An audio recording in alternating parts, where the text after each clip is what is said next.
तो hey guys, welcome back to my new video. Hope so आप सभी लोग बढ़िया होंगे। फिलहाल मैं भी बहुत बेहतरीन हूँ और आज की वीडियो वही है जिसका आप बेसब्री से इंतजार कर रहे थे। काफी सारे लोगों के काफी सारे डाउट्स है। ड्यूकर भाई कौन सी स्किल्स लगाकर खेला जाए, कौन कौन से मैप में खेला जाए और कितनी किल्स करनी पड़ेंगी कि हम क्वालिफाई कर जाएंगे। And the most important thing, कैसे स्प्लिट में खेलना है, चारों को अलग अलग होकर खेलना है, 2-2 के स्प्लिट में खेलना है या 3-1 के स्प्लिट में खेलना है। ये सारी चीजें मैं इस वीडियो में कवर करने वाला हूँ, तो वीडियो को लास्ट तक जरूर देखना। वीडियो अच्छी लगेगी तो वीडियो को लाइक कर देना और चैनल को सब्सक्राइब करना बिल्कुल मत भूलना, क्योंकि आने वाले टाइम में बहुत सारी स्ट्रेटेजीज आने वाली हैं। चलिए तो वीडियो को शुरू करते हैं। सबसे पहले हम बात करेंगे किल्स के बारे में। हमें एवरेज कितने किल्स चाहिए होंगे टॉप 48 में आने के लिए। देखो, मेरे लिए सबसे बड़ा शॉकर तब था जब मैंने सुना 12 मैचेस होने वाले हैं, 12 में से 8 मैचेस काउंट होने वाले हैं। अभी तो आपको लग रहा होगा बहुत ईजी है, 12 में से 8 ही मैच तो अच्छे करने हैं, बट मैं आपको बताता हूँ रियलिटी क्या होने वाली है गेम के अंदर। जैसे ही ओपन क्वालिफायर स्टार्ट होगा, आपको पता है आपके पास केवल 4 लाइफ लाइन है जो आप खराब कर सकते हो। T1 टीम्स भी 1 या 2 मैच खराब कर ही देती है ना चाहते हुए भी। हाई नंबर ऑफ किल्स करने के चक्कर में अर्ली एलिमिनेट हो जाती हैं। मतलब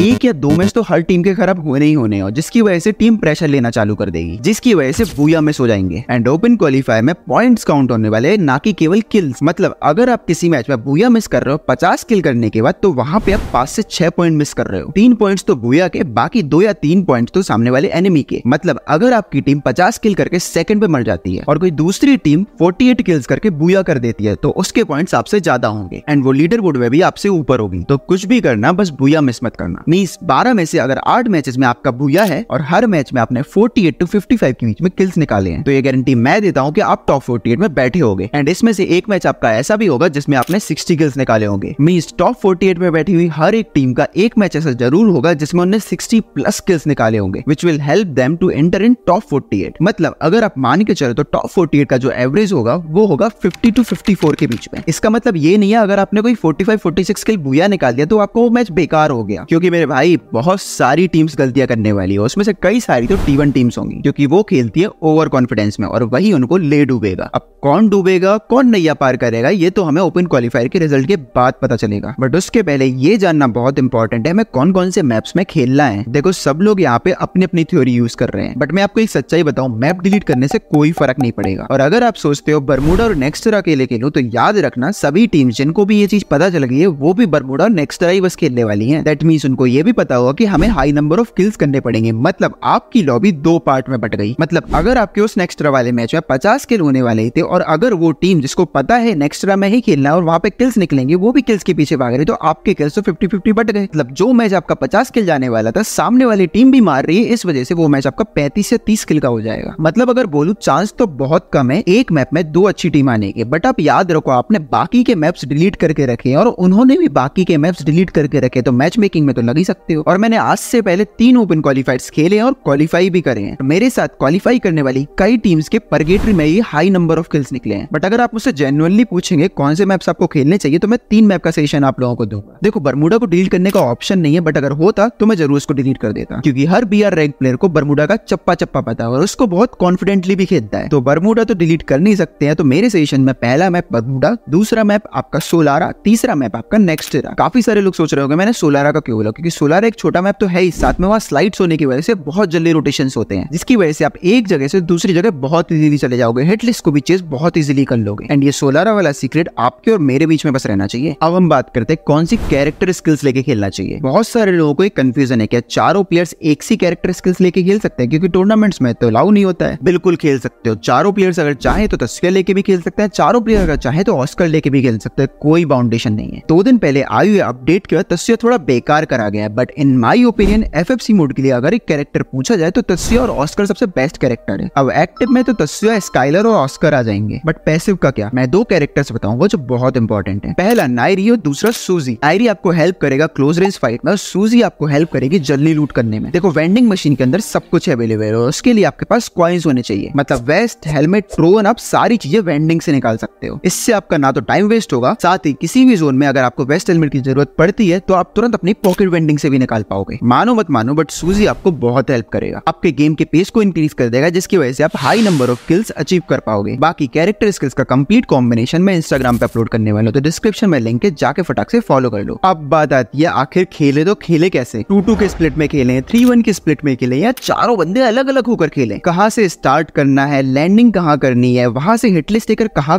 रोटेशंस करनी है। एंड ये तो मालूम चले गया वेंडिंग मशीन पे कॉइन ड्रॉप्स करने हैं। कौन सी वेंडिंग मशीन पे कॉइन ड्रॉप करने हैं ये नहीं पता, क्योंकि ये सीक्रेट आपके और मेरे बीच में बस रहेगा। बट उससे पहले ये इंपॉर्टेंट है प्रैक्टिस कहाँ करें, क्योंकि रैंक में तो हर प्लेयर गन स्किल लगाकर खेलता है, जिसकी वजह से ना तो ढंग से प्रैक्टिस हो पाती है, ना आपका किल टारगेट अचीव हो पाता है। But I have a solution, dominator x alpha paid scrims. यहाँ पर ये लोग ओपन क्वालिफाइड्स की प्रैक्टिस कराने के लिए एफएफसी डेडिकेटेड स्क्रिम्स करा रहे हैं। इनकी स्क्रिम्स खेलने के बाद आपको फुल एक्सपीरियंस हो जाएगा एफएफसी मोड का। मतलब अगर आप इनकी 55 और 75 लॉबीज में जाकर 25-30 प्लस स्किल्स कर देते हैं, that means you are eligible for the FFC mode. मतलब आप यहाँ प्रैक्टिस करने के बाद एफएफसी मोड में आराम से 50 प्लस स्किल्स निकाल पाओगे। और अगर आप ई स्पोर्ट्स में नए हो तो ये कई सारे छोटे छोटे टूर्नामेंट्स भी ऑर्गेनाइज कराते हैं। तो वेट किस चीज का कर रहे हो, जाओ डिस्क्रिप्शन में और कमेंट सेक्शन में लिंक पिन है, जाके फटाक से ज्वाइन कर लो। Now let's back to the topic. इस तरीके से खेलना है, कौन सी ड्रॉप लोकेशन पे उतरना है, कैसे स्प्लिट में खेलना है, चलो बताता हूँ। मैं अगर बोलूँ तो 3 ड्रॉप लोकेशन बहुत इंपॉर्टेंट है। पहली मिल, दूसरी पीक, तीसरी क्लॉक टावर। अगर आपका प्लेन मिल की तरफ से आता है तो मिल पे ड्रॉप कर दो, अगर आपका प्लेन क्लॉक टावर की तरफ से आता है तो क्लॉक टावर पे ड्रॉप कर दो, अगर आपका